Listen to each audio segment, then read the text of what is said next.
Wolof Fall TV. Wolof Fall TV.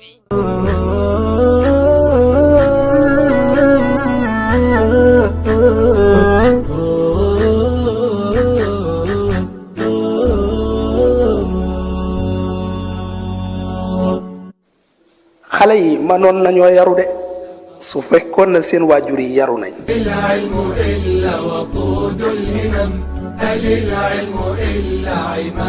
su fekkee na daanu mënta ñàkk ci yow nekkal yat. فكم أمة قد علا شأنها بوحي الكتاب ونسف القلم وكم أمة جهلت فارتمت بوحل الأسى في بحور الظلام. yàlla daf ñoo bindal ñaari nopp benn làmmiñ pour li ñi dégg ëpp li ñuy wax. هبوا إلى العلم واستنهضوا قواكم وكونوا بأعلى القمم. bépp baat bu génn ci sa gémmiñ gi du ci dellu siwaat de baat ba nag ñaar rek la mën a doon benn muy lu lay yëkkati wala muy lu lay suufeel.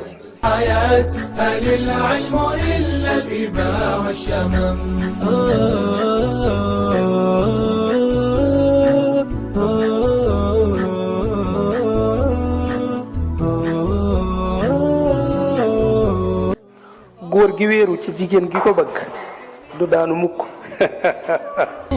لتبقوا به بالمكان الأهم ومن بالتفوق قد حققوا مناهم بلا كلل أو سآم.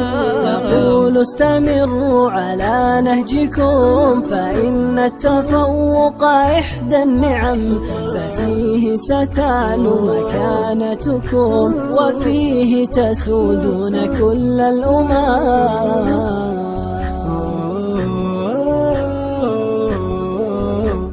هل العلم إلا بقاء الأمم هل العلم إلا وقود الهمم هل العلم إلا عماد الحياة هل العلم إلا الإباء والشمم.